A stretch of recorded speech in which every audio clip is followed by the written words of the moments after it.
I'll slay your dragons, then I'll keep watch, by Carl Melby.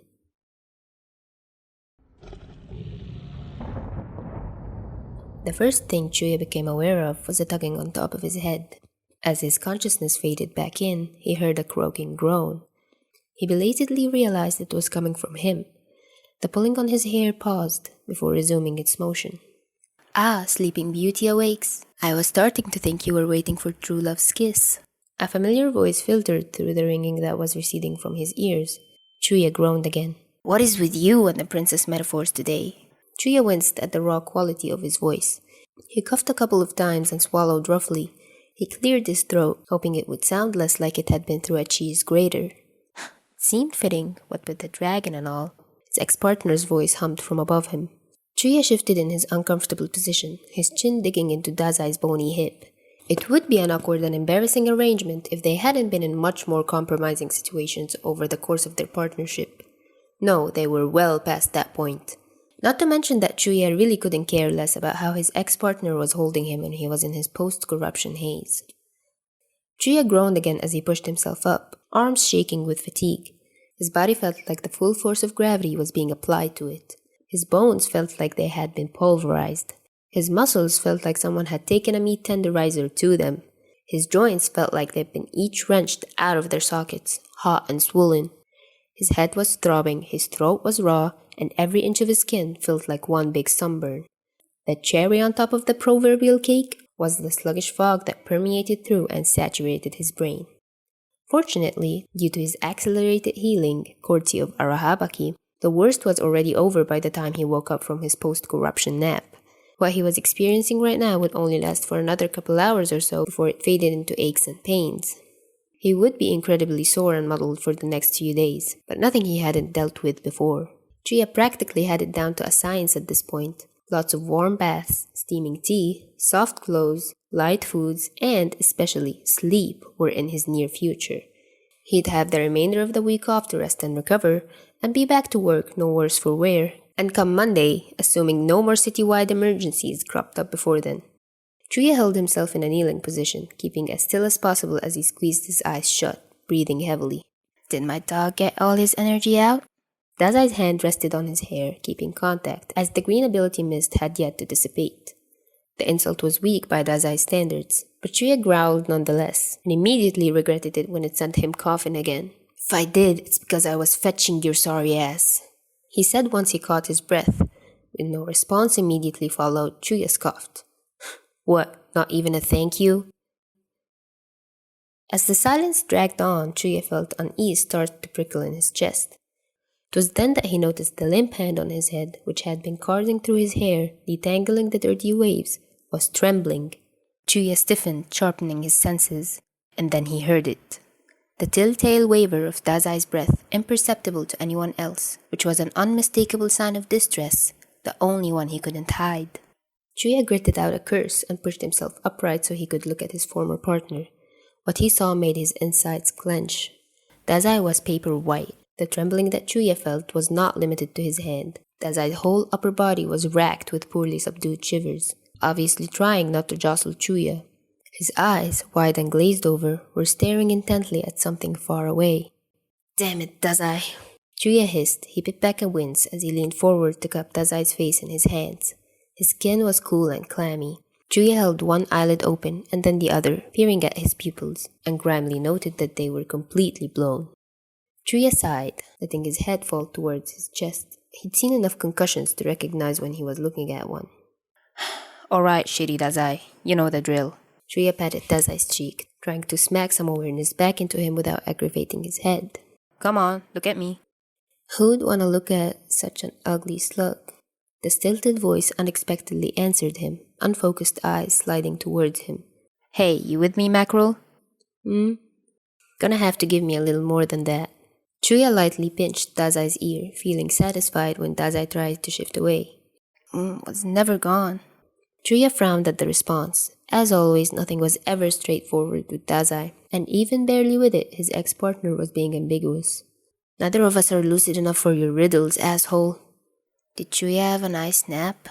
Dazai asked breathily. He was blinking hard and his chest rose and fell rapidly. Chuya grabbed his wrist, pressing 2 fingers to the pulse point. Shit. Alright, spill. What else is going on besides the concussion? As if the mention of the concussion reminded him of it, Dazai winced. Chibi really is so violent. Chuya felt a pang of guilt run through him, but he refused to let himself get deflected. Cut the bullshit, bastard. Dazai gave him a strained smile.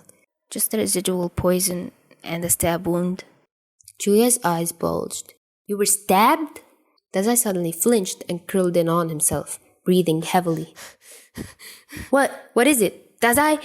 Chuya leaned forward, ignoring the way his own body screamed. Dazai slowly raised his head, face ashen and eyes impossibly big, blinking rapidly. It's fine, Chibi. Leave it to me. All of a sudden, the pieces all came together. In front of him was the classic picture of Dazai trying desperately not to lose consciousness. It was a movie Chuya had seen more times than he cared to acknowledge, but he blamed his delayed realization on the fact that he felt like he'd been through the shredder. You idiot! Chuya ground out. Dazai, despite being on the verge of collapse, had been forcing himself to remain conscious so that he could keep watch while Chuya was passed out. How long? Dazai breathed out a choked laugh as his long lashes fluttered. Then he jolted himself upright, gaze wildly sweeping their surroundings. Hey, Dazai! Chuya snapped his fingers, feeling bad when Dazai flinched. Damn, his reactions were screwed. How long was I out, dumbass? Dazai hummed. Oh no, half hour. Chuya's expression was grim. If Dazai was losing track of time, he might be worse off than Chuya originally thought, which wasn't saying much because, frankly, Dazai looked awful. How long have you got until whatever the hell is next in your master plan? Hour, half hour. Dazai's voice was getting fainter. Shitty Dazai, can you even see anything right now? Chuya clicked his tongue and looked around. He crawled out of Dazai's lap and sagged against the rubble next to him. He closed his eyes, trying to breathe through the pain, and opened them to see Dazai listing sideways towards him. Whoa, hey! Chuya caught and lowered him as gently as he could so that Dazai was lying on his side, with his head pillowed in Chuya's lap. Everything's always gotta be on your schedule, doesn't it? Chuya reached into his pocket and released a breath of relief when he found that, miraculously, his knife hasn't been lost or destroyed during corruption. He reluctantly cut open the back of Dazai's white jacket. It was a pretty nice jacket, but it was already unsalvageable. Then he cut through the vest and shirt. Stupid mummy and all his stupid layers. He grumbled as he reached the blood-soaked bandages. He carefully cut through the bandages, hissing as he pulled the wrappings away from the still bleeding wound. It was pretty bad, though not immediately fatal. That was what the poison had been for. Chuya felt bitterness squeeze its hand around his heart.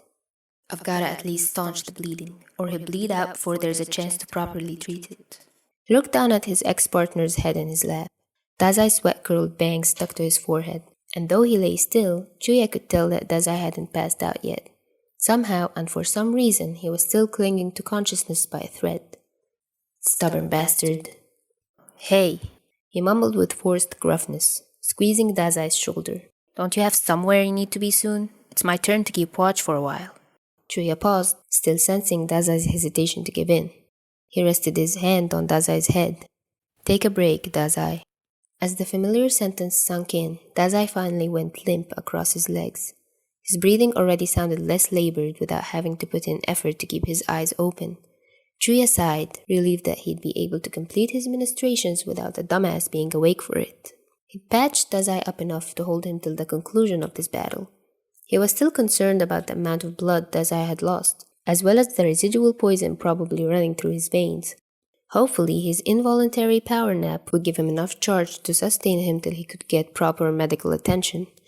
Knowing Dazai and his aversion to all things medical, however, Chuya was already resigning himself to having an uninvited guest at his apartment tonight. Chuya huffed, but it was tinged with fondness. That Conovan mackerel always managed to rope him into his schemes. You owe me for this one, bastard.